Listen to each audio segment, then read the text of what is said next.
Shockingly, the countries of Norway, Ireland, and Spain have unilaterally decided that they are going to declare a Palestinian state, including Norway, where, the Oslo Accords came from. And the Oslo Accords require consent of all parties. But Norway forgot that. And they've decided they know what's best for the Middle East. Shame on all three countries.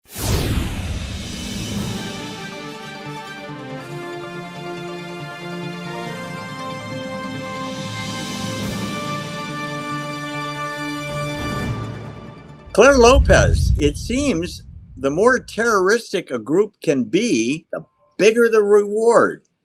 October 7th, Hamas committed the biggest massacre of Jews since the Holocaust of the last century.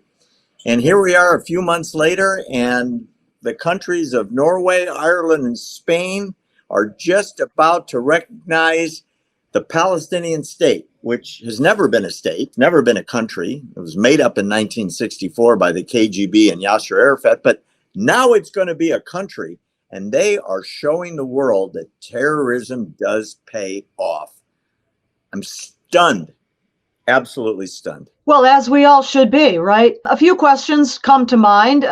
What are the borders of this proposed new state? When was the state first formally recognized or established within those borders? What's its capital? Who's its president or other senior officials? A lot of that is left just sort of nebulously hanging up in the air someplace.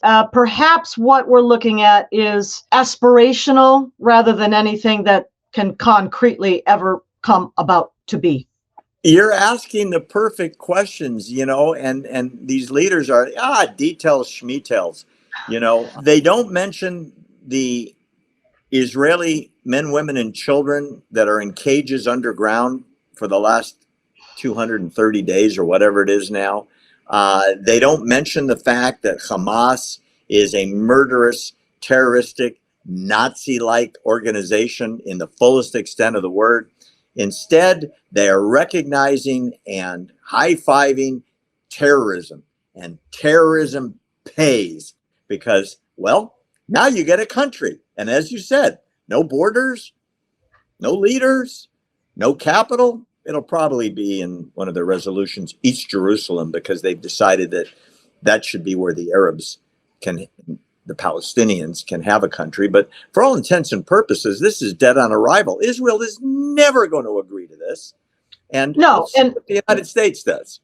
Part of the provisions of the Oslo Accords back in the 1990s contain the provision that the signatories, meaning that would be partly Israel, including the United States, would have to agree to any such establishment of some kind of a new state, terrorist state, just as you say, on the borders of Israel. And of course, neither of them, I believe I've heard a statement out of the U.S. government today that it does not support such an establishment or recognition of such a made up, make-believe state. You mentioned a curiosity. I remember Norway is where Oslo was.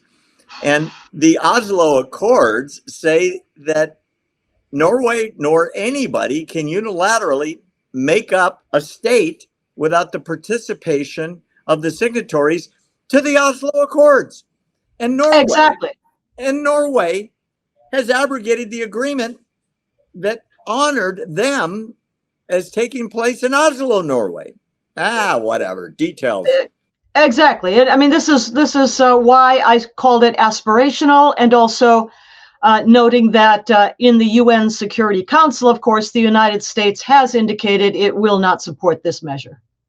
Dead on arrival, and dead on arrival. I might add, today the news out of Spain is there is a very strong right-wing conservative bloc that is running on the platform to take over the government, that the communist-leaning leadership of Spain does not represent the Spanish people, including the unilateral recognition of a non-state into a state.